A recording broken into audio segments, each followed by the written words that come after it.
na nabuhay sa mundo, di alam patutunguhan sa buhay na ito. Magulong pamumuhay ang nakasanayan ko, para bang magandang umagay di nasisikat sa'yo. Ngunit nang si Jesus ay makilala, ang buhay ko'y may patutunguhan na. Hiwaga ng pag-ibig niya'y aking nadama, kasalanan ko'y napatawad na, bunga ng pag-ibig niya. Hindi ko maintindihan pag-ibig mong laan, sa tulad kong basura lang sa banal mong harapan. Tunay na kay buti mo, Panginoon, di ka nagbabago. Dulot ng pag-ibig mo, ako ngayon umawit sa'yo. Jesus, kay buti mo, sa tulad ko.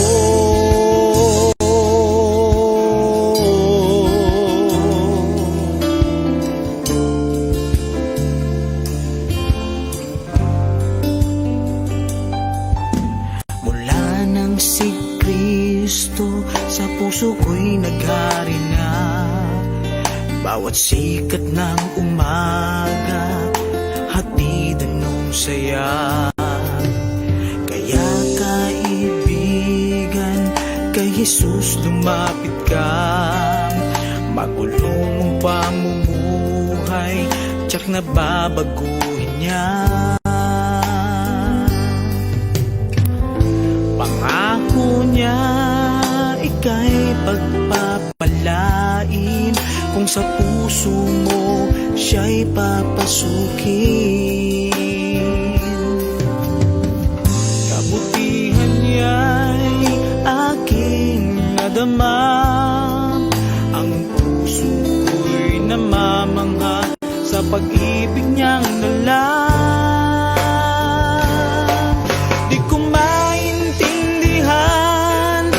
Pag-ibig mong laan, sa tulad kong basura lang sa banal mong harapan. Tunay na kay buti mo, Panginoon, di ka nagbabago.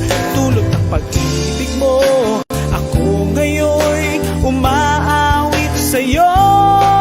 Jesus, kay buti mo,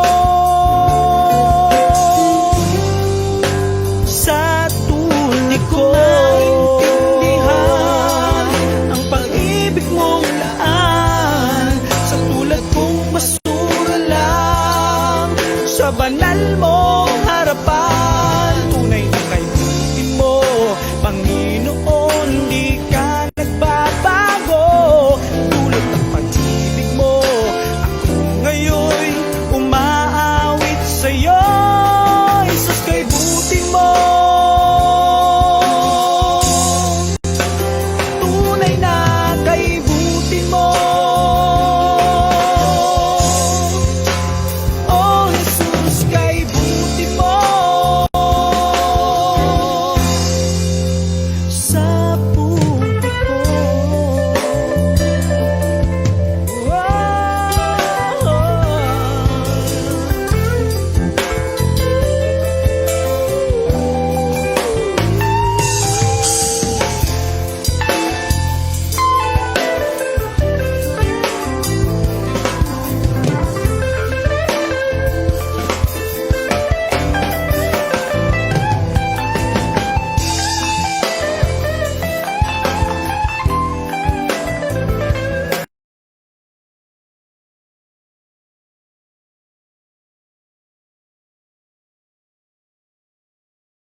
Praise the Lord. Purihin po ang Panginoon. Magandang hapon sa lahat ng ating mga kapatiran at mga kababayan na nakikinig po dito sa ating programa, dito sa Bible Study FB Live Broadcast. Amen. Salamat sa lahat ng patuloy na sumusuporta at sa patuloy pong tumatangkilik sa programang ito. Salamat din po sa awit na napakinggan natin. Yan po ay awit ng Forgiven Band, sa pangunguna po ni Pastor Jonathan Silvestre Sumedo, Praise God. So sila po yung sila yung nag-compose niyan, sila po yung kumanta niya. Maraming salamat sa ating Panginoon. Yung salamin ko bawalan yan. Praise God. Alright, so kanina po nagkaroon tayo ng FB Live na live streaming na pananambahan. Kasama po yung ilang kapatiran dito po sa aming lugar. Kasama ko po yung aking family. Kasama ko po yung ilan sa aking mga kamag-anakan. At kasabay po yung mga kapatiran na nagkaroon po ng fellowship. Medyo nagkakaroon lang ng problema yung ating signal, Nagkakaroon nga lang ng kaunting problema. Pero ganun pa man po ay salamat sa ating Panginoon sa tagumpay ng kanyang gawain. Medyo namaos tayo ng konti, napakasarap ng pagkilos ng presensya ng ating Panginoon. Kaya purihin po ang Diyos, napakabuti ng Diyos sa bawat isa sa atin. Amen. So, bago po tayo magpasimula, tayo po muna ay dumako sa pananalangin sa ating Panginoon upang tayo po ay gabayan at patnubayan sa pag-aaral ng kanya pong mga banal na salita. So tayo po ay manalangin sa ating Panginoon. Dakila at mapagpalang Diyos, sa pangalan ng aming Panginoong Kristo, kami po ay nagpapasalamat muli sa mga oras na ito na kami ay nagkaroon ng pagkakataon upang magpahayag po ng iyong mga banal na salita. Maraming salamat sa patuloy mong pagkilos at patuloy naming inihiling ang divine revelation na nagmumula po sa iyo. Patnubayan mo kami sa pag-aaral ngayong gabi. Purihin ka, Panginoon, in Jesus' name. Amen. So, purihin po ang ating Panginoong Diyos, po mga kapatid. At ipinag-aanyaya po natin ang gawaing ito, at kung kayo po ay may mga katanungan, meron po kayong mga gustong itanong o kaya ay pag-usapan natin dito po sa ating programa, ay pwede po nating pag-usapan po yan, mga kapatid. Live row ka, di ba? Naku. Amen. So ngayong hapon po ay pag-uusapan natin, dahil kahapon ay natalakay natin yung tungkol po sa tanong kung ilan ang tunay na Diyos, at nasagot po natin yun, nasagot po natin ang mga talata sa Biblia. Maraming patunay sa Biblia na iisa lang po ang tunay na Diyos, So, ngayon naman ay bago natin sagutan yung tanong kung sino ang tunay na Diyos, pag-aralan muna natin ang isang bagay na ginawa po ng ating Panginoong Diyos na nakarecord po sa Biblia, So tingnan natin kung ano po ang nakasulat sa 1 Timothy chapter 3 verse 16. Isa po sa pinakamahalagang bagay na ginawa ng ating Panginoong Diyos, 1 Timothy chapter 3 verse 16, ang sabi ng Biblia, ito po ay naisulat sa bagong salin sa Pilipino Biblia, no? Ang sabi ng Biblia, walang alinlangan na dakila ang hiwaga ng kabanalan. Ang Diyos ay nagkatawang tao. Pinatotohanan ng Espiritu, nakita ng mga anghel, ipinangaral sa mga bansa, pinaniwalaan sa sanglibutan, at iniakyat sa kaluwalhatian. Ang sabi po sa wikang English, mga kapatid, and without controversy, great is the mystery of godliness. God was manifest in the flesh. Ang Diyos ay nahayag sa laman. Ang Diyos ay nagkatawang tao. No? Justified in the Spirit, seen of angels, preached unto the Gentiles, believe on in the world, and receive up into glory. So yan po, ayan ang pag-uusapan natin ngayon, ang tungkol po sa pagkakatawang tao ng Diyos. No? At yan po ay revelation, yan po'y kapahayagan sa atin ng Biblia. The revelation of God in human flesh. Ang kapahayagan ng Diyos sa pamamagitan ng katawan ng tao. No? Praise God. Yan po ang tatalakayin natin ngayong gabi. Batiin muna natin, i-acknowledge natin itong ating mga viewers ngayon, mga nanonood sa atin. Si Art Eve, gandang afti po, Pastor. Afternoon, mga bagong salita ngayon. Good afternoon. Gandang afti po, Pastor. Gloria Malapo Sister Glo, dyan po sa may Riyadh, Saudi Arabia. Good PM po, Pastor Rani, sa lahat ng kapatiran dyan sa Bicol. Amen. Good afternoon po, Sister Glo. Kanina narinig natin, nakita natin yung testimony po ni Sister Glo sa kanyang paglilingkod sa Panginoon. At yun po ay recorded doon sa CLC, Riyadh, Saudi Arabia, yung simbahan natin doon. So salamat, Sister Glo, sa iyong napakagandang testimony.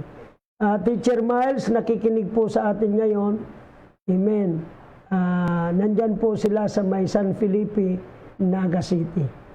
Si Brother Balong, Emmanuel Del Pilar. Gandang gabi po, Pastor, at sa lahat ng nakikinig at nanonood.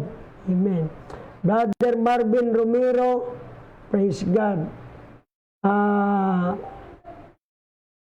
Good evening po, Pastor. God bless po. Yan. So yan po yung mga nakikinig sa atin at nanonood ngayong hapon o gabi. Yan, may nag-message sa atin.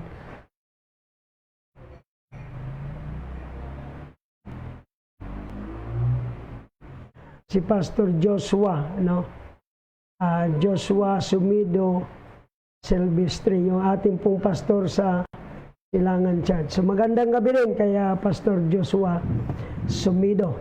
Praise the Lord. So, tuloy tayo mga kapatid sa pag-aaral ng mga salita po ng ating Panginoon, at ito nga po ang ating tatalakayin, ang tungkol po sa pagkakatawang tao ng Diyos. Yan.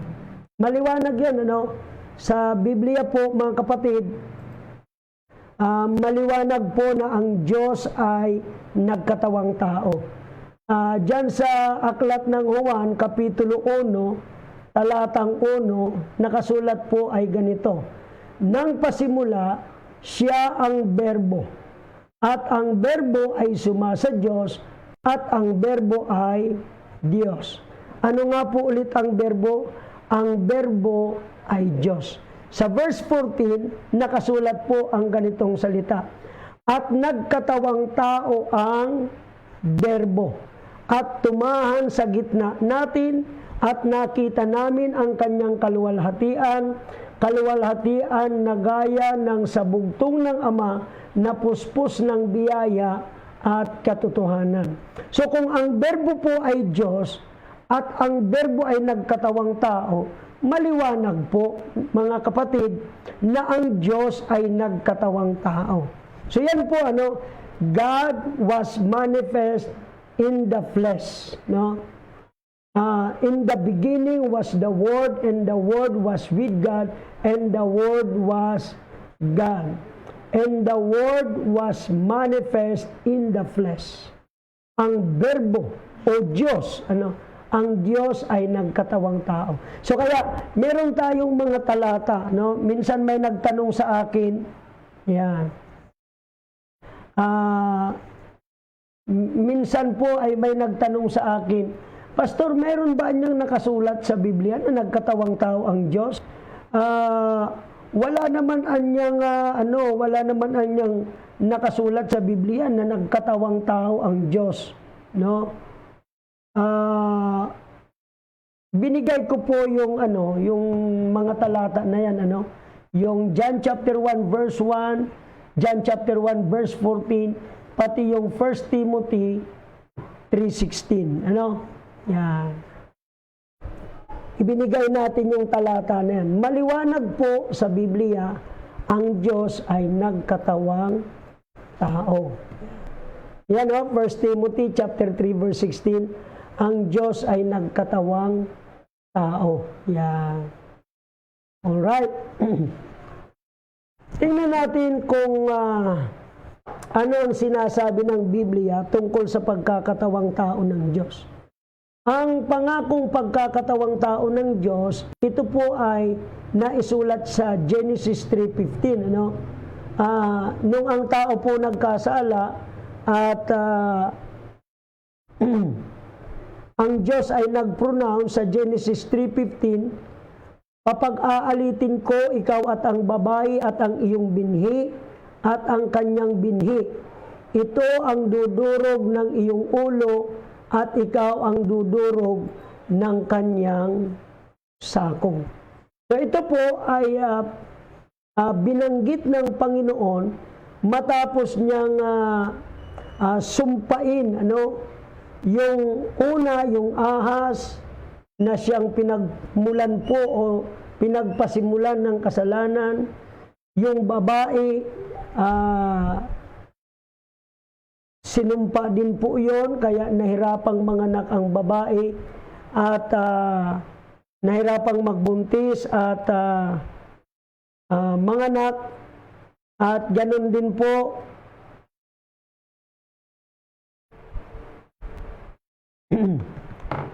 yung lupa sinumpa at pati yung lalaki sinumpa. So yan po mga kapatid, yan po ang nangyari doon. Kaya ngayon, nag-promise ang Lord na itong Genesis 3:15, magkakaroon ng tinatawag na pag-aaway yung ahas at yung tao. Literally, yung ahas at yung tao nag-aaway talaga yan. Yung ahas, tinutuklaw yung tao at ang tao naman, pinapatay yung ahas. At magtataka ka, bakit kapag pinapatay ng tao ang ahas, dinudurog ang ulo nito. Yeah. So, ito naman po ay mayroong spiritual na paghahawig. So, metaphorically, ito po ay tumutukoy doon sa pagtubos ng Panginoon sa taong makasalanan sa pamamagitan ng binhi ng babae na walang iba kundi ang ating Panginoong Jesucristo. Kaya sabi ng Galatia 3:16, mayroong binhi doon si Abraham. Hindi sinabing maraming binhi, kundi binhi na walang iba kundi ang ating Panginoong Jesucristo. So, dyan po sa Genesis 3:15, actually naituro ko na ito sa inyo nakaraan mga kapatid. Amen. At nilinaw natin na yung tinutukoy po ng Genesis 3:15 na binhi ng babae ay walang iba kundi ang ating Panginoong Jesucristo. Ang kahawig na prophecy mga kapatid ay nakasulat sa Isaiah chapter 7 verse 14, pati sa Isaiah 9:6, na yung babae po ay manganganak ng isang lalaki, isang dalaga, maglilihi, manganganak ng isang lalaki at tatawagin ang kanyang pangalang Emmanuel. Nilinaw ng Isaiah 9:6 na itong batang ito, ang kanyang pangalan ay tatawaging kamangha-mangha, tagapayo, makapangyarihang Diyos, walang hanggang Ama, at Pangulo ng Kapayapaan. At yan po mga kapatid ay natupad, naganap, na-fulfilled nung si Kristo po ay ipinanganak. Kaya ang sabi ng Matthew chapter 1 verse 21 to 23, at siya ay manganganak ng isang lalaki at ang pangalang itatawag mo sa kanya ay Jesus, sapagkat ililigtas niya ang kanilang bayan, ang kanyang bayan sa kanilang mga kasalanan. Nangyari nga ito upang maganap ang sinalita ng propeta Isaias na nagsasabi, narito ang isang dalaga ay maglilihi at manganganak ng isang lalaki at ang pangalang itatawag niya sa kanya ay Emmanuel, na kung liliwanagin, sumasa atin ang Diyos. So ito po mga kapatid, yung pagkakatawang tao ng Diyos, inihula na po yan doon sa Genesis 3:15. Bakit natin sinabing ang Diyos? Kasi malinaw sa Isaiah 7:14 na yung bata na ipapanganak, tatawaging Emmanuel. Nung ito'y naganap kay Kristo, yung Emmanuel pa lang, ibig sabihin, naparito ang Diyos. Yan. Sabi ng Isaiah 9:6, yung bata, ang kanyang pangalan, tatawaging kamangha-mangha, tagapayo, makapangyarihang Diyos, walang hanggang Ama, at Pangulo ng Kapayapaan. Yeah. So yan po mga kapatid, yan ang katuparan ng hula. Si Kristo po yan, yung Diyos na nagkatawang tao.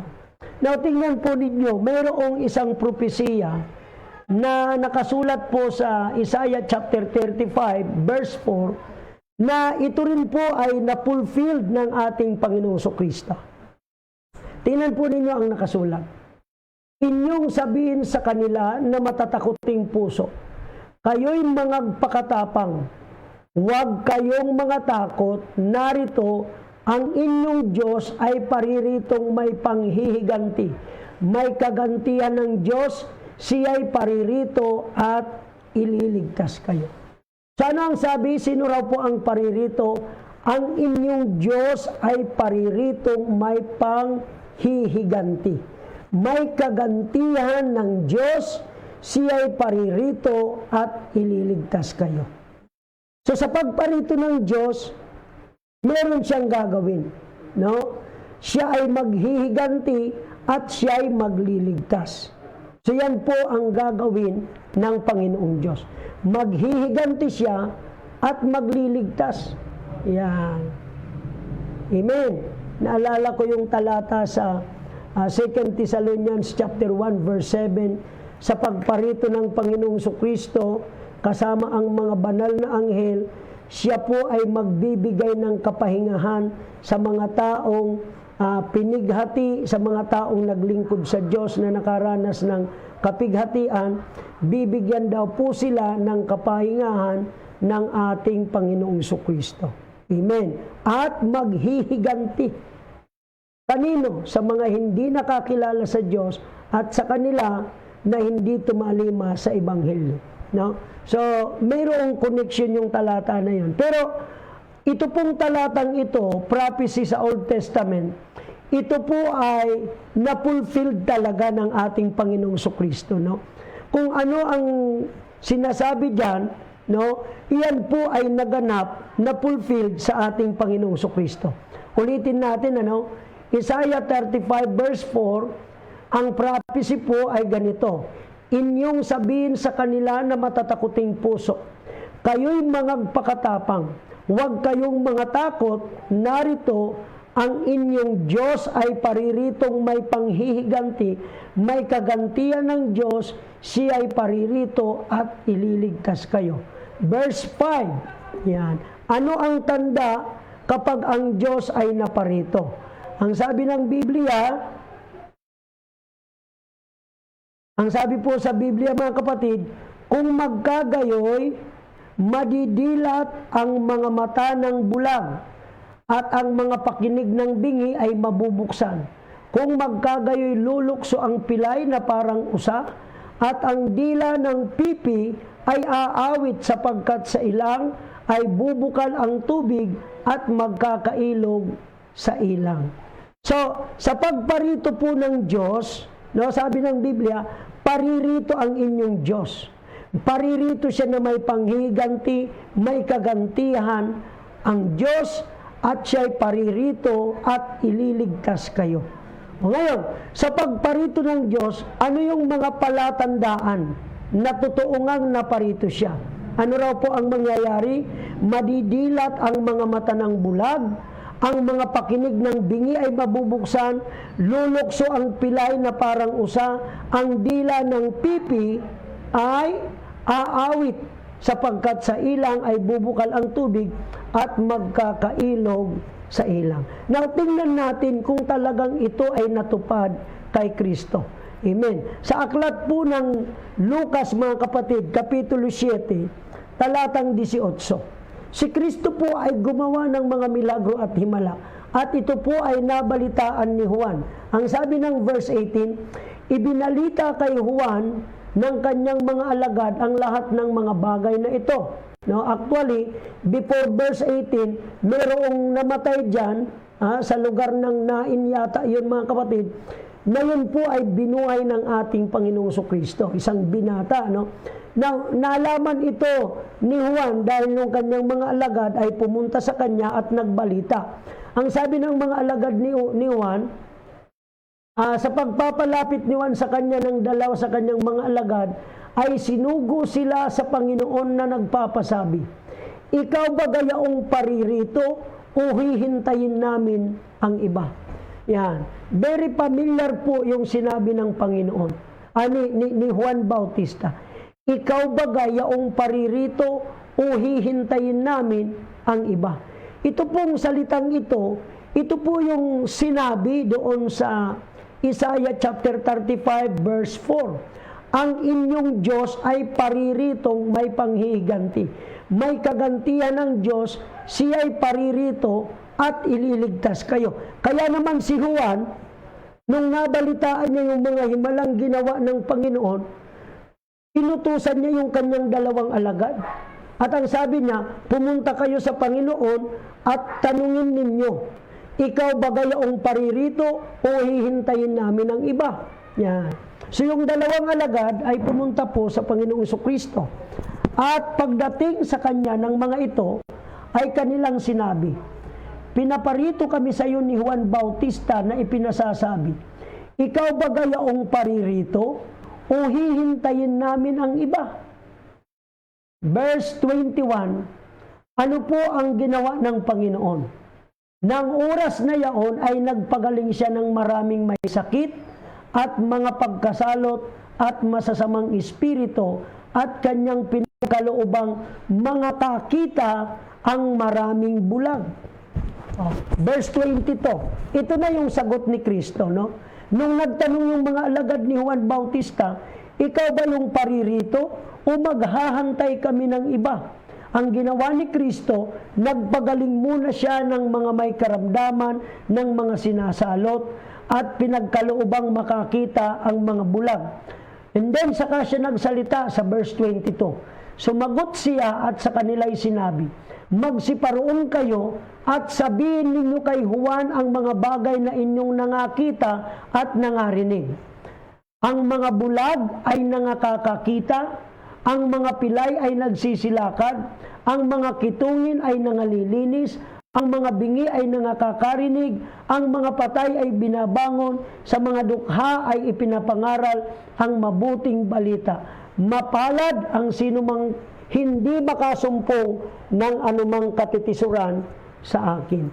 So, eksaktong-eksakto yung prophecy ng Isaiah chapter 35, mga kapatid, na ang Diyos paririto. Sa kanyang pagparito, yung mga bulag makakakita, yung mga bingi makakarinig, yung mga pilay lulukso. nung si Kristo ay tinanong ng mga alagad, ikaw ba yung paririto o mag-aantay pa kami ng iba? Nagpagaling ang Panginoon. At nung siya po'y nagpagaling, saka siya sumagot, sabihin ninyo kay Juan ang mga bagay na inyong nakakita at nangarinig. Ang mga bulag ay nangakakakita, ang mga pilay ay nagsisilakad, ang mga kitungin nangalilinis, ang mga bingi ay nangakakarinig, ang mga patay ay ibinabangon, sa mga dukha ay ipinapangaral ang mabuting balita. So mga kapatid, natupad yung prophecy ng Isaiah chapter 35 verse 4 to 5. Tungkol po yan sa pagparito ng Diyos. Amen. O, anong ibig mong sabihin, Pastor? Kung ang Biblia nagtuturo na iisa lang ang tunay na Diyos at inihula ng Biblia na ang Diyos ay paririto at sa kanyang pagparito may mga himalang mangyayari, amen, at yan po ay natupad sa ating Panginoong Kristo, maliwanag na maliwanag pa po sa sikat ng araw, mga kapatid, amen. Kung totoo man yung ganyang kasabihan, maliwanag pa sa sikat ng araw na ang nag-iisang Diyos ay walang iba kundi ang ating Panginoong Kristo. Maliwanag yan. Prophecy, Isaiah chapter 35, verse 4 hanggang verse 5. Ang fulfillment, Luke chapter 7, verse 18 hanggang doon sa talata na ating binasa, mga kapatid, amen, sa verse 23. So maliwanag po ang ating Panginoong Kristo, siya ang nag-iisang Diyos. Amen. Everybody say, praise the Lord. So, napakagandang revelation po nito. No, yung prophecy ng pagkakatawang tao ng Panginoong Diyos. Genesis 3:15, amen. Another prophecy, Isaiah 7:14, another confirmation of the prophecy, Isaiah 9:6, at yan po ay natupad sa Panginoong Kristo. Mateo 1:21 hanggang 23. Another prophecy, Isaiah chapter 35 verse 4 to 5, natupad po sa Luke chapter 7 verse 18 to 23. At yan po ay walang iba kundi ang ating Panginoong Hesukristo. Amen. Now, tingnan natin bakit nagkatawang tao ang Diyos. Ano ba yung mga naging daan patungo sa pagkakatawang tao ng Diyos? Amen. Una, dapat nating maintindihan na ang tao po ay nagkasala. Dahil sa pagkakasala ng tao, ang kabanalan at katwiran ng Diyos ay nangailangang ihiwalay niya ang kanyang sarili sa tao at ito'y kinailangan din bilang parusa sa kasalanan. So linawin natin. Ang Diyos po ay banal, no? 1 Peter chapter 1 verse 15 hanggang 16, no? 1 Peter chapter 1 verse 15 to 16. Ang Diyos ay banal. Magpakabanal kayo sa lahat ng panahon ng inyong pamumuhay sapagkat gaya ng nasusulat, kayo'y magpakabanal sapagkat ako'y banal. Yan ang wika ng Diyos. Ngayon ang tao nagkasala. So dahil ang tao po nagkasala, ang Diyos ay banal, ang tao makasalanan, it requires God to separate Himself from sinful human. No? Ihiwalay niya ang kanyang sarili sa makasalanang tao. No? At yan po ay naging parusa na rin ng Diyos sa tao. Yung siya ay humiwalay sa tao. Kasi dati ang tao po nakakausap ang Diyos. Dati ka-fellowship ng Diyos ang tao. Pero nung nagkasala ang tao, humiwalay ang Diyos. So God required Himself to separate from sinful human or humanity. So humiwalay ang Diyos sa tao. Bakit? Dahil sa kasalanan. Kaya ano ang sabi ng Isaiah chapter 59 verse 1, mga kapatid, hanggang to, narito ang kamay ng Panginoon ay hindi umiksi na di makapagligtas, ni hindi man mahina ang kanyang pakinig na di makarinig, kundi pinapaghiwalay ng inyong mga kasamaan, kayo at ang inyong Diyos at ang inyong mga kasalanan ang siyang nagpakubli ng kanyang mukha sa inyo upang siya'y huwag makinig. Pinapaghiwalay ng inyong mga kasamaan kayo at ang inyong Diyos. Kaya ang sabi ng Ephesians chapter 2 verse 1 to 3, mga kapatid, kayo'y binuhay niya nang kayo'y mga patay dahil sa inyong mga kasalanan at pagsalangsang. So hindi lamang po tayo hiwalay sa Diyos. Tayo po ay mga espiritual na patay sa harapan ng Diyos dahil yan sa kasalanan. Amen. So yung tao po hiwalay sa Diyos at wala siyang paraan para siya po ay makapanumbalik sa Diyos, no? Walang ibang paraan. Tingnan natin kung ano ang sinasabi ng Biblia, no, para masolusyonan yung kasalanan ng tao, yung pagkaiwalay ng tao sa Diyos. Ano ang solusyong sinasabi ng banal na kasulatan? Tingnan po natin, mga kapatid, ang nakasulat sa Biblia. Sa Ezekiel chapter 18 verse 4 at Romans 6:23, maliwanag po na hindi lamang ang Diyos hiwalay sa tao, hindi lamang ang Diyos ay nalayo sa tao, kundi yung batas ng Diyos ay humihingi rin ng kamatayan bilang parusa sa kasalanan. Kaya nga, nung tayo po ay hiwalay sa Diyos, amen, sabi na Apostol Pablo, kayo'y binuhay niya nang kayo'y mga patay. So nung tayo po ay nanumbalik sa Diyos, nagkaroon po tayo ng tsansa, pagkakataon na mabuhay tayo spiritually. Amen. Sa pamamagitan ng biyaya ng ating Panginoon. Dati tayong patay, dati tayong hiwalay. Amen. At tayo po ay patay dahil sa ating kasalanan. Yan po yung parusa ng Diyos, dahil sa kasalanan, mayroong kabayaran, kamatayan.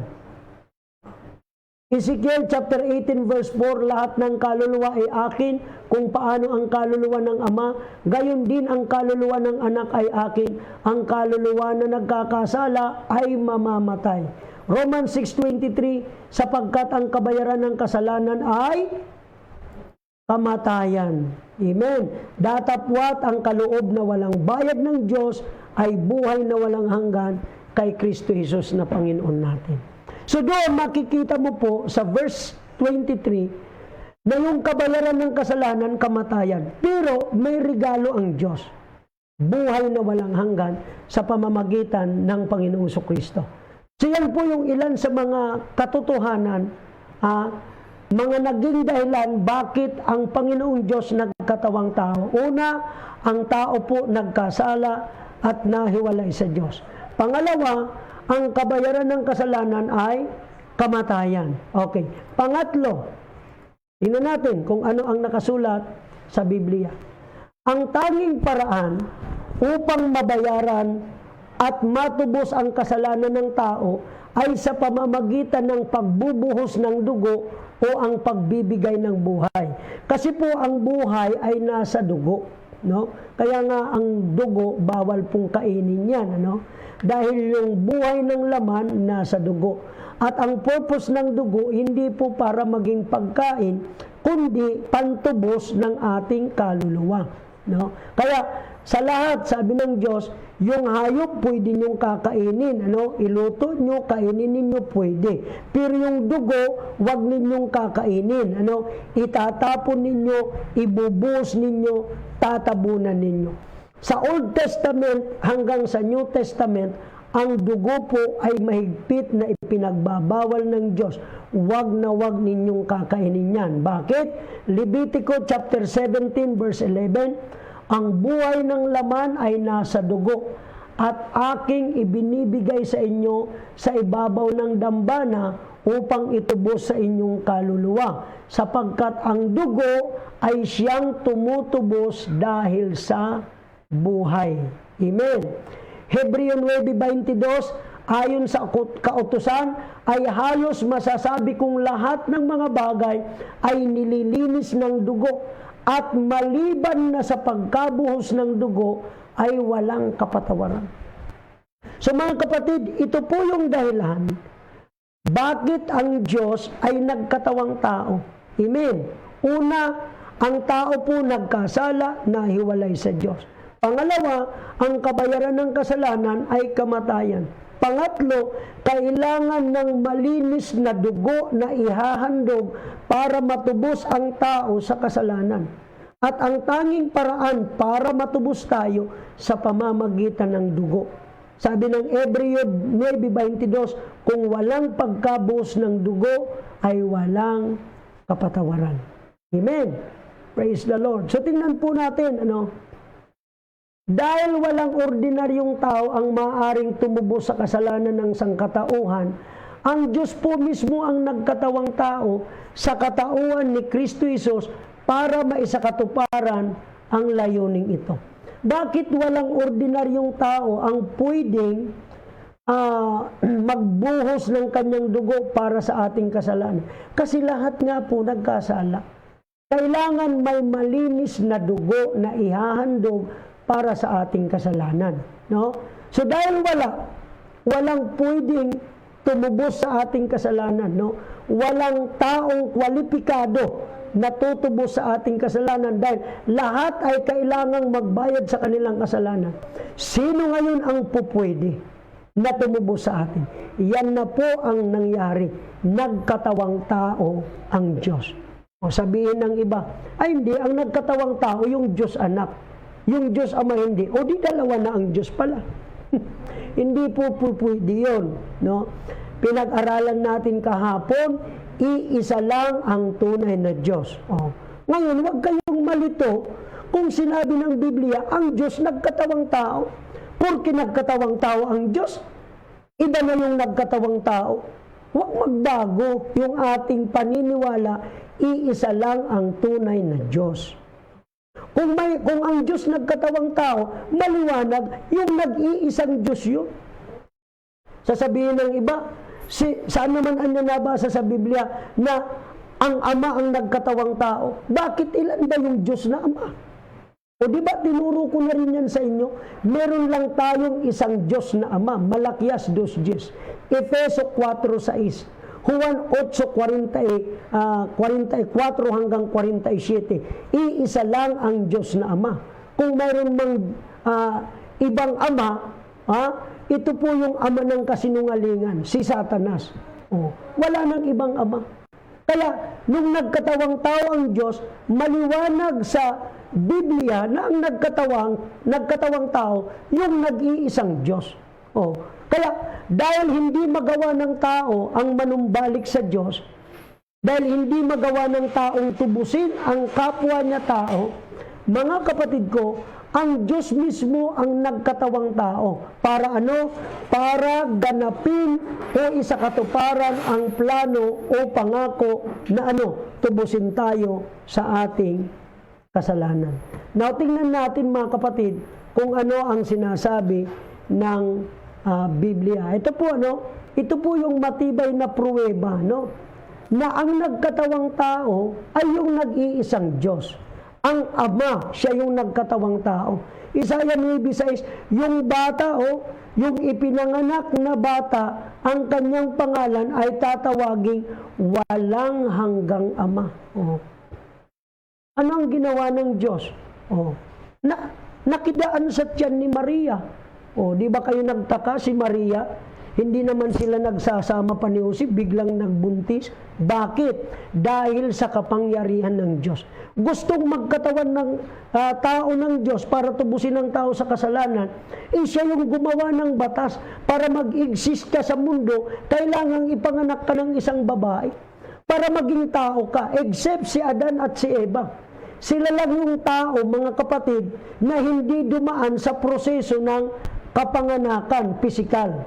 Although si Adan po tinatawag na anak ng Diyos. Bakit? Sapagkat siya'y nilikha ng Diyos. So ang nilikha ng Diyos si Adan. Tayo po, nilikha tayo ng Diyos, hindi sa pamamagitan ng pagkuha ng alabok at ginawang tao. Hindi ganon. Tayo po ay procreated na. Sa pamamagitan ng pagsasama ng lalaki at babae, yung nanay ko at yung tatay ko, ako po yung naging bunga. So ako po ay created by God through my parents. Ang tawag dyan is procreation. Yan. Si Adan, creation siya ng Diyos. Created by God. Kumuha ng alikabok, hiningahan, kaya naging tao, naging kaluluwang may buhay. Kaya yung Diyos, para maging tao, para magkatawang tao, kailangan niyang dumaan sa proseso. Kailangan ipagbuntis ng babae, si Maria. Yan. Kaya, nakidaan lang naman kay Maria eh. Kaya anong sabi ng Biblia? Yung banal na bagay na nasa sinapupunan mo ay tatawaging anak ng Diyos. Kaya nung nagkatawang tao ang Diyos, tinawag siyang anak ng Diyos. Napansin niyo ba yun? Hindi naman siya tinawag na Diyos anak. Yung iba ginawang Diyos anak eh. Iba ang kahulugan ng Diyos anak sa anak ng Diyos. Halimbawa, sa isang lugar, mayroong mayor, no? Sino bang gustong maging mayor dito sa mga listener natin, no? Gawin nating mayor si Marvin Romero, no? Brother Marvin, gawin mo na kitang mayor, no? Saang lugar ba kayo, Brother Marvin? Sabihin na lang natin sa Agoo, ano ba 'yan? La Union. Sa La Union. Halimbawa lang, Brother Marvin. Si Marvin Romero ay mayor sa Agoo or sa La Union, Agoo, La Union, mayor siya doon. Meron siyang anak. Pero yung anak niya, hindi naman po mayor. Anong tawag sa anak niya? Anak ng mayor. Tanong, si Marvin ba at yung anak niya parehong mayor? Hindi. Sino lang ang mayor? Si Marvin. Okay. Sa kabilang banda, kung si Marvin Romero, Brother Marvin, mayor siya sa Agoo, sa La Union, mayor siya doon sa Agoo. Meron siyang anak, pero sa kabilang bayan naman, mayor din. No? Anong tawag doon sa anak ni Mayor Marvin? Anak ba ng mayor o mayor din pero anak nga lang siya? Mayor anak. Anong tama? Mayor na anak. No? At yung tatay, si Marvin, mayor din. Ilan ang mayor? Dalawa. Si Marvin, mayor, ama siya. Saan siya mayor? Sa Agoo, La Union. Ito namang isa, yung anak niya, mayor din. Sa isang lugar nga lang din, sa isang bayan. So silang dalawa, parehong mayor. Mayor na ama, mayor na anak. Mayor na ama, mayor na anak. Kapag ka sinabi mong Diyos Ama, isang Diyos yan. Diyos Anak, isang Diyos. Kaya ilan na ang Diyos? Dalawa na. Pero kung ang tawag natin sa Diyos ay Ama, Diyos Ama, tapos nung siya ay nagkatawang tao, tinawag na anak ng Diyos, naging dalawa ba ang Diyos dyan? Hindi. Ang tawag lang sa kanya ay anak ng Diyos. Bakit siya tinawag ng anak ng Diyos? Dahil siya po ay ipinanganak ng isang tao. At yung connection niya sa pagiging anak ng Diyos, dahil ang Diyos ang mayroong paraan at dahilan bakit ipinagbuntis yung bata sa sinapupunan ni Maria. So yan po ang pagkakatawang tao ng Diyos. Nung naparito ang Diyos, dumaan siya sa proseso. Nakidaan siya sa tiyan ni Maria, ipinagbuntis sa loob ng 9 na buwan, at pagkatapos iniluwal, inilabas, kaya naging anak ng Diyos. So yan po siguro maliwanag yan sa atin, Yan ang pagkakatawang tao ng Diyos. So kaya, klarado sa Biblia na yung bata, siya rin yung ama, walang hanggang ama, Pangulo ng kapayapaan. Alright? So ang Diyos mismo ang gumawa ng paraan upang ang tao po ay Amen. Matubos sa kasalanan. Tingnan natin yung 3 layunin kung bakit nagkatawang tao ang Diyos. Yung kanina, yung daan paano nagkatawang tao. Bakit ba nagkatawang tao ang Diyos? No? Una, ang tao nagkasala. Pangalawa, nung ang tao nagkasala, nahiwalay siya sa Diyos at ang kabayaran ng kasalanan ay kamatayan. Kung ang tao po hindi tutubusin sa kanyang kasalanan, mamamatay siya. No? Namamatay ang tao physically, namatay ang tao spiritually, at mamamatay siya doon sa tinatawag na ikalawang kamatayan, which is the lake of fire, mga kapatid. So kaya anong ginawa ng Diyos? Siya po ay nagkatawang tao. Bakit siya nagkatawang tao? Para makapag-provide, no, makapaglaan ng substitute, kahaliling handog, imbis na ang tao mamatay, mayroong namatay para sa kanya. Ang tawag doon is substitution. Kapalit or pagpapalit. Imbis na yung tao ang mamatay, ang Panginoong Kristo po, nung siya'y nagkatawang tao, siya ang namatay doon sa krus ng Kalbaryo. Now, tingnan natin ang tatlo sa layunin kung bakit nagkatawang tao ang Diyos. Ito na po yun, ano? May connection yan doon sa tinalakay natin kanina. Number one, ang purpose po ay tubusin tayo sa kasalanan. No? Leviticus chapter 17 verse 11, ang buhay ng laman ay nasa dugo. At yung dugo daw po ay ibinigay upang sa dambana upang itubos sa inyong kaluluwa sapagkat ang dugo'y tumutubos dahil sa buhay. Amen. Sa Romans chapter 5 verse 8, yan po yung ginawa ng Panginoong Jesucristo, no? Nang tayo'y makasalanan pa, si Kristo ay namatay dahil sa atin. Hebreo 2:9, sabi ng Biblia, nakikilala natin ang ginawang mababa ng kauntikay sa mga anghel, sa makatuwid ay si Jesus, na dahil sa pagbata ng kamatayan, ay pinutungan ng kaluwalhatian at karangalan, upang sa pamamagitan ng biyaya ng Diyos, ay lasapin niya ang kamatayan dahil sa bawat tao. O di ba napakagandang ginawa ng ating Panginoong Jesucristo?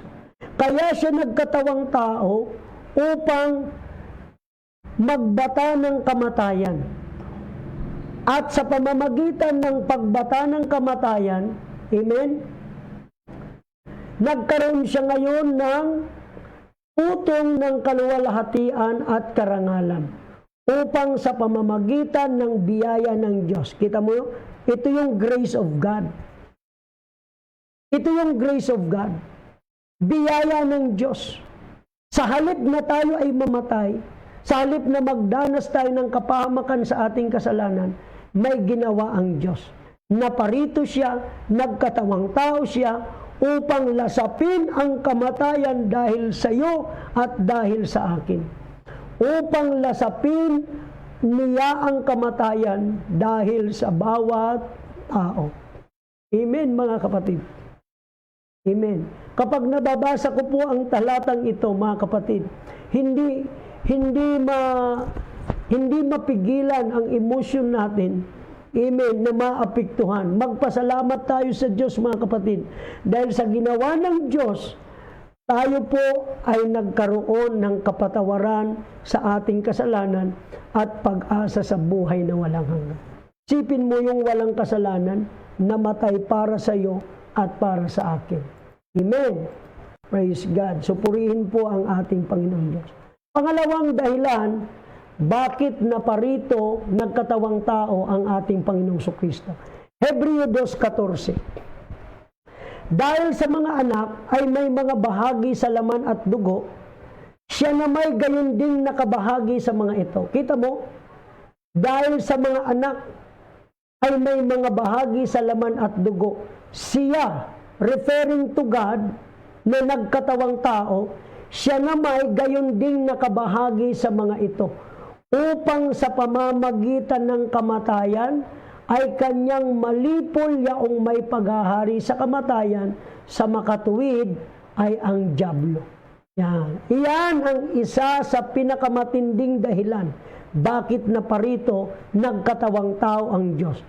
Upang sa pamamagitan ng kamatayan ay malipol niya ang dyablo. Sino yung dyablo? Yung may paghahari sa kamatayan. O kaya nga sa Revelation chapter 1, verse 17 hanggang 18, nung si Kristo po ay namatay, pumaroon siya sa ilalim, no? Pumunta siya sa spirit in prison at kinuha niya po yung susi ng kamatayan at ng Hades. Ibig sabihin, nagtagumpay na siya laban sa kapangyarihan ng kamatayan. Kaya, ang isang mananampalataya nauunawaan, kung siya man ay mamatay, mamamatay lang siya physical. Pero may pangakong buhay na walang hanggan mula sa ating Panginoong Kristo sa kabilang buhay, mga kapatid. Amen. So yan ang pangalawa, lipulin ang may paghahari sa kamatayan, sa makatuwid ay ang dyablo. Pangatlo, mga kapatid, bakit nagkatawang tao ang Panginoong Kristo? Para maibalik ang pakikisama, no? Or fellowship natin sa Diyos, no? Maibalik yung ating fellowship sa Diyos. Kasi ang tao po nung nagkasala, nahiwalay sa Diyos. So anong ginawa, mga kapatid? Dahil sa kamatayan ni Kristo, tayo po ay na-reconcile back to God. Colossians chapter 1 verse 19, mga kapatid, sapagkat minagaling ng Ama na ang buong kapuspusan ay manahanan sa Kanya. At sa pamamagitan niya ay pakipagkasunduin sa Kanya ang lahat ng mga bagay na pinapayapa niya sa pamamagitan ng dugo ng Kanyang cross. Sa pamamagitan niya, sinasabi ko, maging ang mga bagay sa kalupaan o mga bagay sa sangkalangitan. At kayo ng nakaraang panahon ay nangahihiwalay at mga kaaway sa inyong pag-iisip, sa inyong mga gawang masasama. Tingnan ninyo, mga kapatid, ng nakaraang panahon, nangahihiwalay at mga kaaway sa inyong pag-iisip, sa inyong mga gawang masasama. So yung mga maling pag-iisip natin, yung mga gawang masasama, yun yung nagpahiwalay sa atin sa Diyos. Pero sabi ng verse 22, gayon may pinakipagkasundo niya ngayon sa katawan ng kanyang laman, sa pamamagitan ng kamatayan, upang kayo'y iharap na mga banal at walang dungis at walang kapintasan sa harapan niya. Yan ang dahilan bakit naparito ang ating Panginoong Kristo. Una, upang tubusin tayo sa ating kasalanan. Namatay siya, nilasap niya ang kamatayan dahil sa bawat tao. Pangalawa, amen. Pangalawa, upang sa pamamagitan ng kamatayan, wasakin niya ang may paghahari sa kasalanan, sa makatuwid ay ang dyablo. Pangatlo, naparito si Kristo upang magkaroon ng katawan at dugo, upang sa pamamagitan ng kamatayan ay mapagkasundo niya ang taong makasalanan at ang Diyos na banal. Yan po ang ginawa ng Panginoong Diyos. Nagkatawang tao siya para magsilbing tagapamagitan, magsilbing go-between, no? Amen. Magsilbing tagapagkasundo sa atin sa Diyos. Kasi yung tao, makasalanan. Yung Diyos, banal. So anong nangyari? Naghiwalay po yung dalawa. No, ni-require ng Diyos ang kanyang sarili na ihiwalay niya ang kanyang sarili sa taong makasalanan. Amen. At yan ang naging parusa, isa sa naging parusa ng Diyos. Siya ay humiwalay sa tao. At ang tao ngayon ay nasa panganib ng kamatayan. Pero anong ginawa ng Diyos? Mahal niya tayo. Dahil sa biyaya ng Diyos, siya ay nagkatawang tao upang tubusin tayo sa kasalanan, upang wasakin ang may paghahari sa kamatayan, sa makatuwid ay ang dyablo, at upang pakipagkasunduin tayo sa Diyos. Kaya nga sabi ng Biblia, tayo po ngayon ay na-reconcile na sa harapan ng ating Panginoong Jesucristo. Amen. Everybody say, praise the Lord. Praise God. So salamat po sa inyong mga praise the Lord, Okay. Now, tingnan pa natin mga kapatid kung ano ang sinasabi ng Biblia.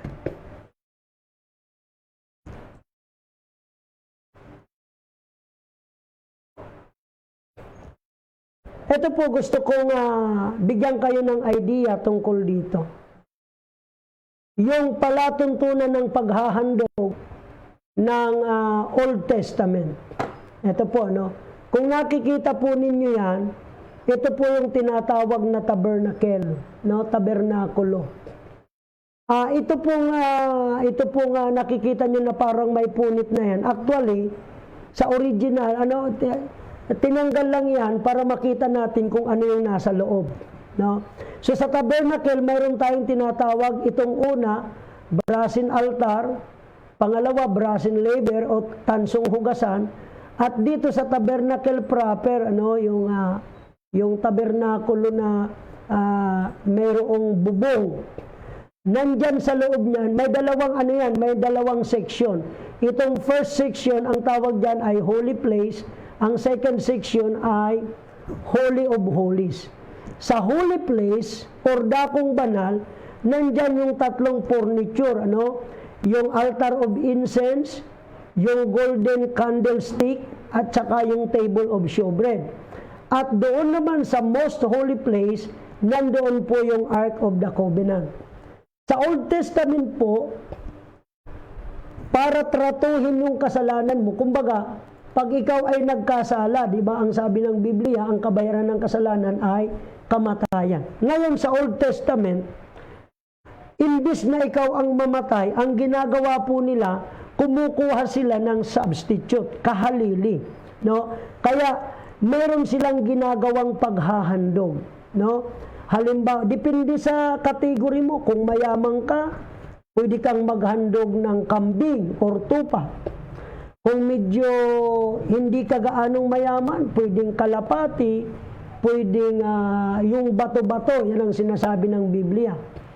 Meron ding inihahandog na baka, no? Pwede ring maghandog ng baka. Pero sa mga ordinaryong tao, no? Normally ang inihahandog tupa. Ayan, yung nakikita nyo na hawak ng saserdote. Magdadala ka po ng tinatawag na tupa, no? Okay. Ang ano niyan mga kapatid,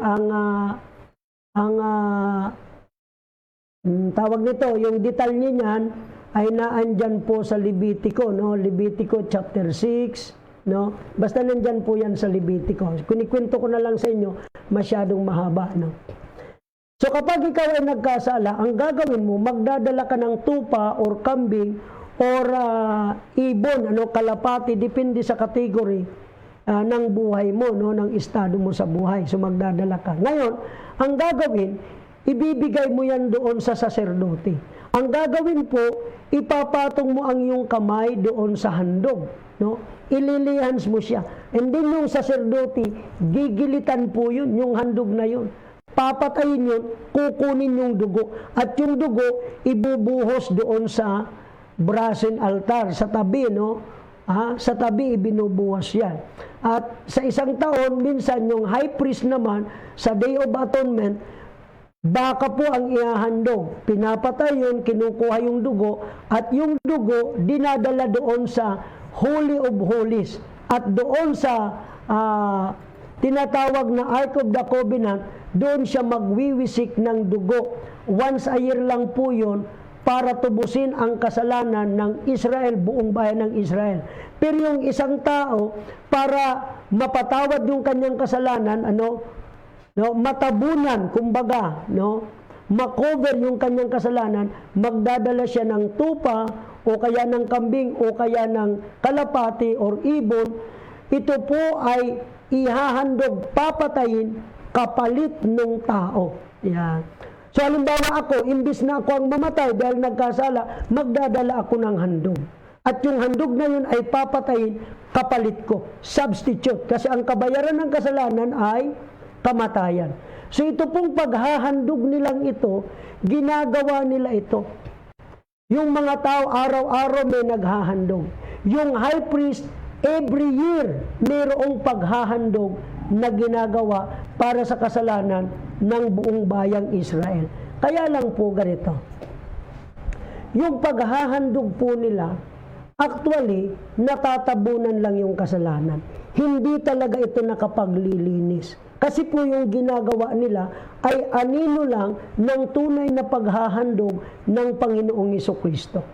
Amen. Kaya sa Biblia po, yung kanilang paghahandog, hindi po talaga ito nakapaglilinis o kaya ay hindi po ito nakapag-aalis ng kanilang kasalanan, kundi tinatakpan lamang nito or tinatabunan ang kanilang kasalanan at taon-taon may pag-alala pa rin sa kanilang kasalanan. Yan po ay nakarecord sa Hebreo chapter 10 verse 1 to 4, Levitico chapter 6 verse 24 to 30 at Levitico chapter 16 verse 21 to 24. Yung tinatawag na paghahandog dahil sa kasalanan or sin offering. So ano po ang nangyari? Dahil taon-taon mayroong pag-alala sa kanilang kasalanan, taon-taon nandyan pa rin yung kasalanan, natatabunan lang, nagsawa na po ang Diyos. Kumbaga, naisip ng Diyos, hindi na kailangan, na taon-taon may pag-alala sa kasalanan. So kaya ano ang ginawa ng Diyos, mga kapatid? Ano po ang kanyang action na ginawa? Ayan, sa Hebreo chapter 10 verse 1 to 4, dahil may pag-alala pa rin sa kasalanan taon-taon, verse 4, sapagkat di maaari na ang dugo ng baka at ng mga kambing ay makapag-alis ng kasalanan. Anong ginawa ng Panginoon? Kaya't pagpasok niya sa sanglibutan ay sinasabi, hain at handog ay hindi mo ibig, ngunit isang katawan ang inihanda mo para sa akin. Amen. So anong ginawa ng ating Panginoong Diyos? Siya po nag-prepare ng kanyang sariling katawan. Para siyang ihandog once and for all para sa kasalanan ng lahat ng mga tao. Nakakalungkot lang sa ating mga kaibigang, mga Katoliko, Si Kristo po, mga kapatid, minsan lang naghandog ng kanyang katawan sa krus. Minsan lang na nahirapan. Minsan lang po yun ginawa ng ating Panginoong Kristo. At yun naman po ay para tubusin tayo sa ating kasalanan. Ang problema, inuulit-ulit ng mga kaibigan nating Katoliko. Alam niyo po ba, mayroong isang tao sa Biblia, great leader pa po ito. Ang pangalan niya po si Moises. Ikukwento ko na lang sapagkat masyadong mahaba. Nung ang mga tao po, mga Israelita, lumabas doon sa Egypt, ano po ang ginawa ng Diyos? Dinala sila doon sa Kanaan. Pero bago sila nakarating sa Kanaan, 40 taon silang paikot-ikot doon sa wilderness. Ano ang purpose? Sabi ng Deuteronomy, para subukin sila, para palabasin kung ano yung nasa kanilang puso. Ngayon, nagkaroon ng mga testing sa kanila. At one time, sila po ay nauhaw, humingi sila ng tubig kay Moises. Anong sabi ng Diyos kay Moises? Moises, paluin mo yung bato, lalabas ang tubig. So pinalo ni Moises ang bato, lumabas ang tubig. Ano po ang nangyari? Lahat ng tao, mga Israelita, pati yung mixed multitude galing sa Egypt, sila pong lahat nakainom ng tubig. Bakit? Dahil pinalo ni Moises ang bato, kaya lumabas ang tubig. So nagkaroon muli ng iba pang mga testing, nandoon na sila ay nauhaw, nagutom, nagpadala ng mga ng tinapay ang Diyos, nagpadala siya ng mga pugo, etc. Ang dami pang himala. Ngayon, nauhaw muli sila. Nung sila po ay nauhaw, ginulo na naman nila si Moises, Moises, bigyan mo kami ng tubig. Sa dami na ng problema na na-encounter ni Moises, sa dami na ng sinasabi ng mga tao, nagalit na itong si Moises. Pero ganun pa man, nanalangin si Moises sa Diyos, kinausap niya ang Diyos, sabi ng Diyos, Moises, kausapin mo ang bato. Magbibigay siya ng tubig. Ngayon, lumabas si Moises sa kampamento. Sa galit ni Moises, nadala siya ng emosyon. Andun na naman, ang gulo na naman ng mga tao. Sabi ni Moises, bibigyan ko ba kayo ng tubig sa batong ito?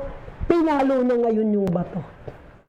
Nung pinalo na ng bato, yes, lumabas ang tubig. Pero, sabi ng Diyos, Moises, dahil sa ginawa mo, hindi ka makakapasok sa Kanaan, sa lupang pangako. Bakit? Dahil sabi ng Diyos, kausapin yung bato. Ipinalo ni Moises. Ngayon, nung tinignan ko ang Biblia, mga kapatid, mayroon palang spiritual significance yung pagpalo doon sa bato at pagkausap sa bato para lumabas ang tubig. Nung binasa ko po ang unang Korinto, Kapitulo 10, ganito po ang mababasa natin. Tingnan ninyo po sa inyong Biblia. 1 Corinthians chapter 10, verse 1 hanggang verse 4. Sapagkat hindi ko ibig, mga kapatid, na di ninyo maalaman na ang ating mga magulang ay nangapa sa ilalim ng alapaap at ang lahat ay nagsitawid sa dagat. At lahat ay nangabautismuhan kay Moises at sa alapaap at sa dagat. At lahat ay nagsikain ng isang pagkain ding ayon sa Espiritu.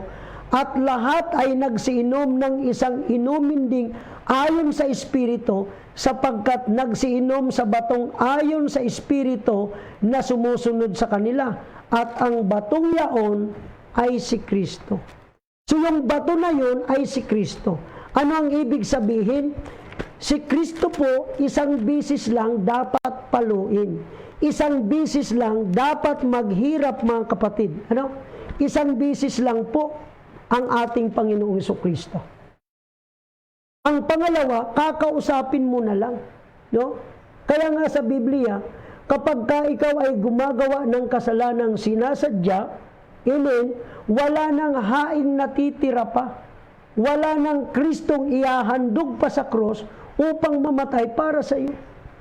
Ano man ginagawa ng mga kaibigan nating Katoliko? Taon-taon, nagpapapako sa cross, nagpapahampas. Inaalala niya namin yung ginawa ni Kristo. Inutusan ba tayong gawin yung ganoon? Paano natin inaalala yung kamatayan ni Kristo?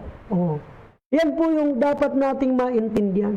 Alam niyo po ba na hindi sa pamamagitan ng pagpapalo ng katawan, hindi sa pamamagitan, mga kapatid ko, amen, ng tinatawag na pagpapapako sa cross, amen, ang pag-alala sa kamatayan ng Panginoong Jesucristo.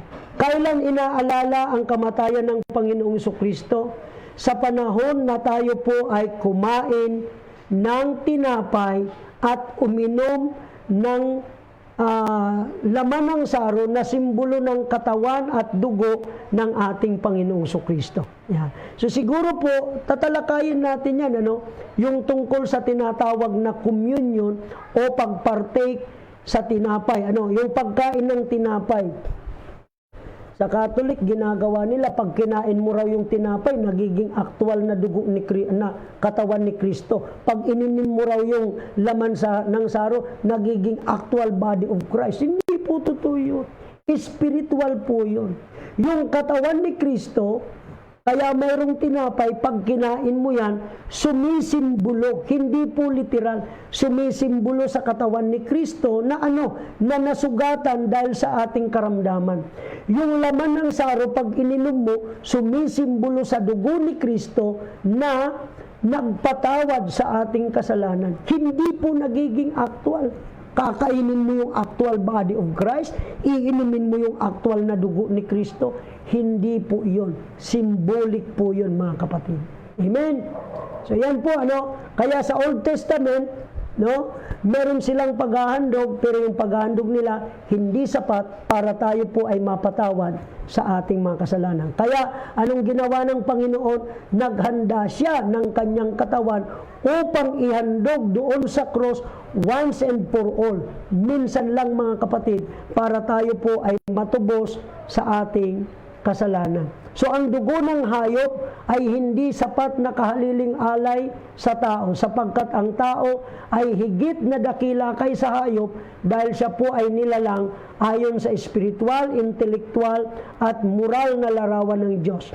maging ang pangkaraniwang tao ay hindi rin maaaring maging kahaliling alay para sa iba, sapagkat ang lahat ng tao ay nagkasala at nararapat lamang tumanggap ng walang hanggang kaparusahan sa kanyang sariling kasalanan. Yan po ang sinasabi ng Romans 3:23 at Romans 6:23, mga kapatid. Amen? So yan po, hindi po sapat yung kanilang handog sa Old Testament. Kaya dahil po dyan, ang ating Panginoong Jesucristo, siya po ang nagkatawang tao. God Himself manifested in the flesh. Para magkaroon ng katawan at dugo na ipangtutubo sa ating kasalanan. Wasakin ang dyablo na may paghahari sa kamatayan at ibalik yung relasyon natin sa Diyos. So kaya sa Hebrew chapter 10 verse 5, pagpasok niya sa sanglibutan, sinabi, hain at handog hindi mo ibig, ngunit isang katawan ang sa akin ay inihanda mo. 1 Timothy chapter 2 verse 5, sapagkat may isang Diyos at may isang tagapamagitan sa Diyos at sa mga tao, ang taong si Kristo Jesus, na raw po, ibinigay ang kanyang sarili na pangtubos sa lahat. 2 Corinthians chapter 5 verse 19, sa makatuwid bagay ang Diyos na kay Kristo, to wit that God was in Christ, reconciling the world unto Himself. Pinakipagkasundo ang sanglibutan sa Kanya rin, na hindi ibinibilang sa kanila ang kanilang kasalanan, at ipinagkatiwala sa amin ang ministeryo o ang salita ng pagkakasundo. The ministry of reconciliation. So yan, nagkatawang tao ang Panginoong Jesucristo, nagkatawang tao ang Diyos para sa ganyang layunin. Si Kristo lang po, Jesus is the only sinless man. Bakit sinless siya? Kasi siya ay seed of the woman. Bakit seed of the woman? Dahil siya lang ang hindi nagmana ng kasalanan ng taong si Adan.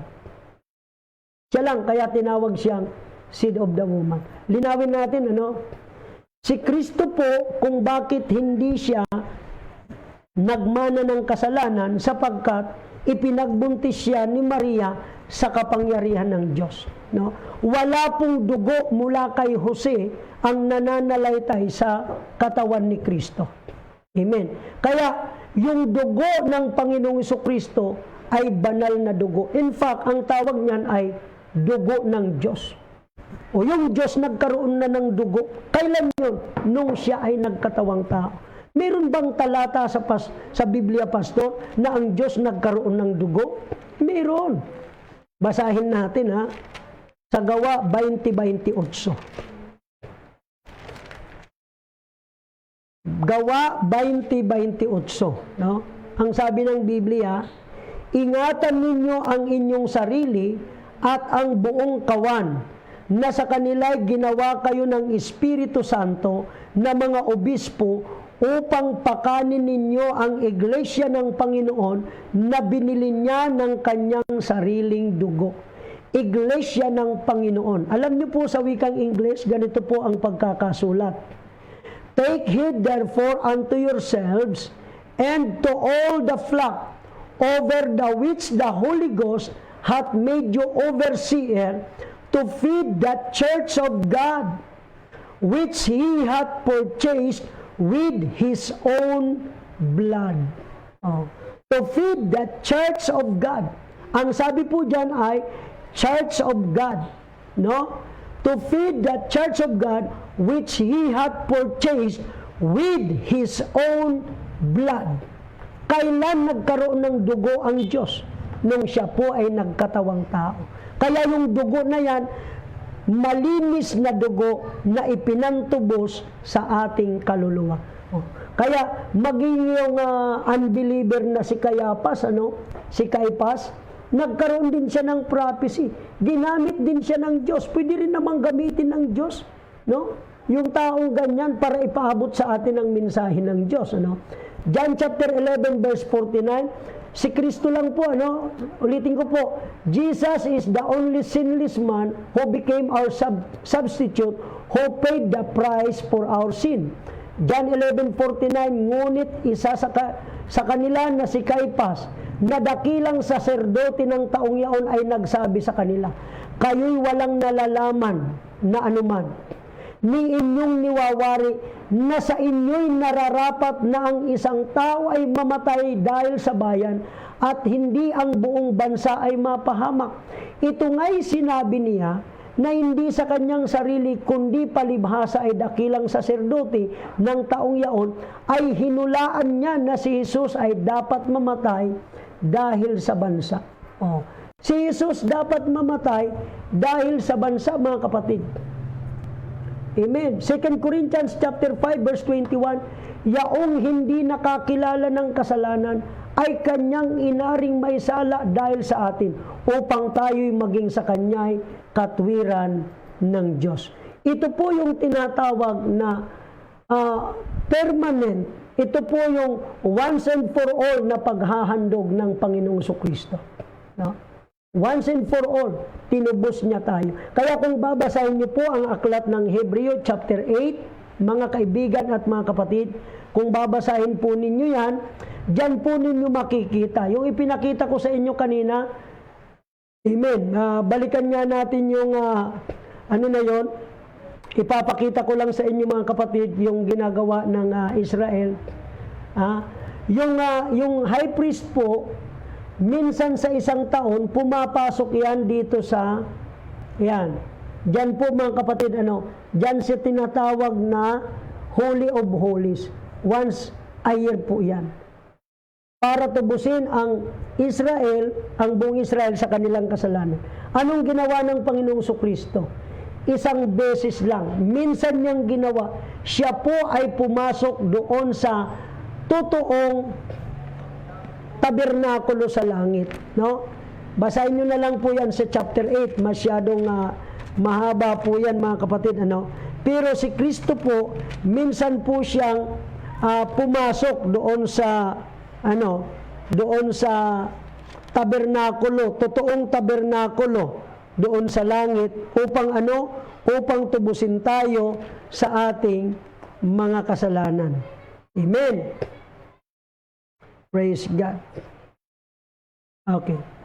Hebrew chapter 8 at Hebrew chapter 9. Okay. Basahin ko lang po itong verse 23 ng Hebrew chapter 9. Ito pong nakasulat. Kinakailangan nga na ang mga anyo ng mga bagay sa sangkalangitan ay linisin ng mga ito. Ngunit ang mga bagay ring ito sa sangkalangitan ay linisin lalong mabubuting handog kaysa rito. Sapagkat hindi pumasok si Kristo sa dakong banal na ginawa ng mga kamay. Alin yung dakong banal na ginawa ng mga kamay? Ito po iyon, yung tabernakulo na yan. No? Ngayon, anong sabi? No? Anong sabi po? Sa kalintulad lamang na tunay, kundi sa talagang langit, upang humarap ngayon sa harapan ng Diyos dahil sa atin. At siya'y hindi rin naman kailangang ihandog na madalas pa ang kanyang sarili na gaya ng dakilang saserdote na pumapasok sa dakong banal taon-taon na may dalang dugo na hindi niya sarili. Sa ibang paraan ay kailangan na siya'y magbatang madalas mula ng itatag ang sanglibutan. Datapwat ngayon ay minsan siya'y nahayag sa katapusan ng mga panahon upang alisin ang kasalanan sa pamamagitan ng pagkahandog ng kanyang sarili. So mga kaibigan at mga kapatid, minsan lang ginawa ng Diyos yan. Nagkatawang tao siya sa pamamagitan ng katawan ni Kristo, inihandog doon sa krus ng Kalbaryo. Minsan lang ginawa. Huwag na nating ulit-ulitin, no? Papakita pa natin sa mga tao, no? Nagmumukhang Kristo ka rin. No? Hindi. Ang pag-alala sa kamatayan ni Kristo at ang pag-alala doon sa paghihirap ni Kristo sa pamamagitan ng pag-inom ng laman ng saro at pagkain ng laman o ng tinapay na simbolo ng katawan ni Kristo. Amen. So bago tayo magtapos, mga kapatid, bago tayo magtapos ay tingnan natin yung ilang mga nag-message sa atin ngayon, ano? Praise God. Salamat sa ating Panginoong Diyos, ano? So, ang Biblia po maliwanag na nagkatawang tao ang Diyos, no? Kung ano man po yung layunin, ano man ang dahilan, bakit nagkatawang tao po ang Diyos, tatlo po yun, ano? Tatlo yung dahilan. Ano po yun? Number 1, tubusin tayo sa kasalanan. Number 2, wasakin ang may paghahari sa kasalanan, sa makatuwid ay ang dyablo. At number 3, mga kapatid, ibalik yung relasyon natin sa ating Panginoong Diyos. Kaya tayo po, mga kapatid, amen, maliwanag sa turo na ating pinag-aralan, ang Diyos ay nagkatawang tao. Amen? So, tingnan natin, ano, asan na ba ito? Ito ka na naman, Ano? Yan. Bago tayo magtapos, i-acknowledge muna natin yung ilan sa mga nakinig at sumubaybay sa ating programa. Ano? Bigay ko na rin po yung 2 pang talata, ano, na yung planong pagliligtas ng Diyos ay naganap nung si Kristo po ay nagkatawang tao. 1 Peter chapter 1 verse 18, bago pa po itinatag ang sanglibutan, si Kristo po sa plano ng Diyos ay inihandog na, no? Nakilala na ng una bago itinatag ang sanglibutan. At nung itinatag ang sanglibutan, ang kordero ay pinatay na. So sa plano at programa ng Diyos, tapos na po ang pagtubos. Amen. Tapos na po ang pagtubos. Tingnan natin ang mga yung mga nag-message sa atin, no? Okay, yan, Sister Glo, si Teacher Miles, si Brother Balong, si Brother Marvin, Sister Sherry Liza, no? Praise God, sa Winnipeg, Canada. Yan. Yung Oira family, ano, sina Sister Gemma, no? Praise God. Kasama po natin. James Israel Velasco, si Brother Pinong, ano? Sino pa? Sister Cecil, Sister Irene sa Davao, Brother Willie Batigas, Jen Estira Hanyulan sa Damam, Saudi Arabia, Sister Imelda sa Taiwan, Sister Nancy de Los Santos sa Taguig Caba, Sister Nancy, amen. Pastor Jeremy Allen, God bless Pastor, nagbaptize ka ng 2. Amen, praise the Lord. Yung mga nakikinig sa programa natin, naintindihan ninyo yung plan of salvation, gusto nyong tumanggap ng kaligtasan sa pamagitan ng bautismo, pwede po kayong mag-message sa amin. Okay? James Agbayani Marcos, nakukilala ko ang taong ito, si Pastor James Marcos. Ano? Pastor James, dati ko pong kasama ito sa National Youth Department. Ano? Sister Riley Pagyo, dyan po sa may Saudi Arabia. Ano? Tadeo RJ Tadeo, no? Hindi ko gaanong kilala ito si RJ Tadeo. Ano to ni Pastor Tadeo? Praise the Lord. Salamat po sa pakikinig. Sister Jen Estera Hanyulan, Daisy Lagarre Bueno, dyan po sa may Lucena, asawa po ni Brother Ronald, ano? Karen Bilardo, God bless Pastor Marvin Romero, Tubaw La Union, yan, mayor ka na dyan, ano, Marvin. Tubaw La Union, okay? Pastor Joel Ayuda, ang ating kaibigan sa may Bulacan, amen, nakinig din po sa atin. Maraming salamat, sir, at pagpalain po kayo ng ating Panginoon. Ito po yung isa sa mga mentor natin pagdating po sa church growth, no? Michelle Mantoria Atasin, amen, God bless po, Pastor. Sino to si Michelle? Kaano-ano to ni Pastor Boy Atasin? Anak ba ito? Si Michelle Atasin. So God bless po sa inyo. Beloved Sister Christy, God bless po. Si Brother Paulo Nusito, nakinig po sa atin. Dennis Gibara Violante, pastor natin sa Gumaka. Amen. Sister Ella Bensons, God bless po, Sister Ella. Amen. Reynali Atasin, yan, mga taga Masbati ito, no? Napapakinggan tayo dyan sa Masbati.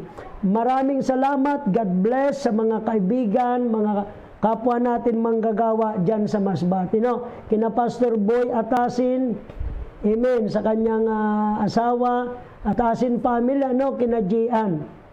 Amen. Praise God. Of course, ang ating district presbyter dyan, si Pastor Choi Obak. No? Praise God. Brother Robin Bangkoro, yan, kasama rin po natin nakinig sa salita ng Panginoon. Of course, si Sister Malu Panganiban. So marami pong salamat sa inyo at pagpalain po tayong lahat ng ating Panginoon. Salamat sa pakikinig sa programa natin dito po sa New Life United Pentecostal Church. So pagpalain po tayong lahat ng Panginoon. Bukas pong muli, magkita-kita tayo. Amen. Praise God. So ngayong gabi, pinatunayan natin ang iisang tunay na Diyos na parito, nagkatawang tao. Amen. Huling talata na ating babasahin, no? Yung talata ng 1 Timothy chapter 3 verse 16, without controversy, great is the mystery of godliness.